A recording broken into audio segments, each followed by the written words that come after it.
สิขาเดียวพวกอยู่แค่นี้องค์สองทศอยู่แค่สามถ้ามองก็นางลงอลังถ้าเอานองกะเชงซาเอาถือคุยสีเดียอันบ่จังที่รักลืมหน้าตาคุยอีโดท่านในความซาเดิมอันนางก็ชอบโยงาคุยองค์นางเดียช่างมินปลีงานนี้องค์ทวากระรังดาซาอยู่ในสิมอันจืดเดียนางนักโลรายามบวยบาจนสุดแรงอาคุยแมนเพลแต่แพ้ของสาวรักสุดนางมาเกนายมาอีสีนังห้องแต่โจสังต้นนาเพราะว่าโยตบา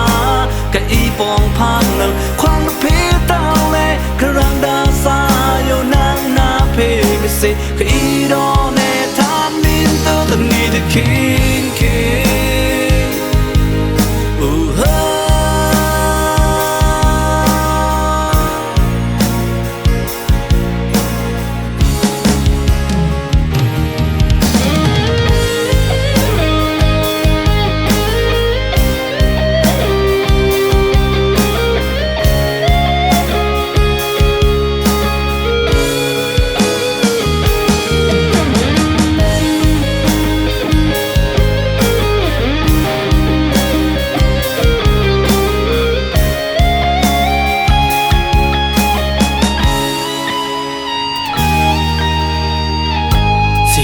เดียวพวกอยู่แค่นี้องค์สองทศอยู่แค่สาม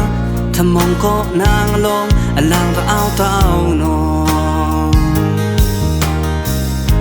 กะเชงซาเอาถือคุยสีเดียบ่จังที่รักลืมหน้าตา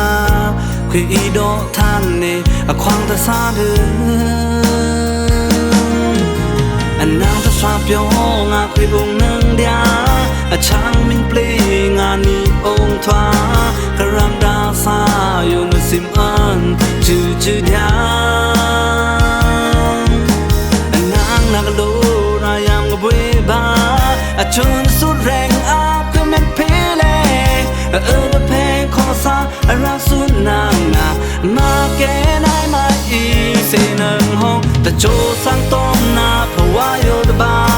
กะอีปองพังนังความเพเต้าเลยกระรังดาซาโยนางนาเพกสิอีโดเนทานมินเตอร์ตันนี้จะคิง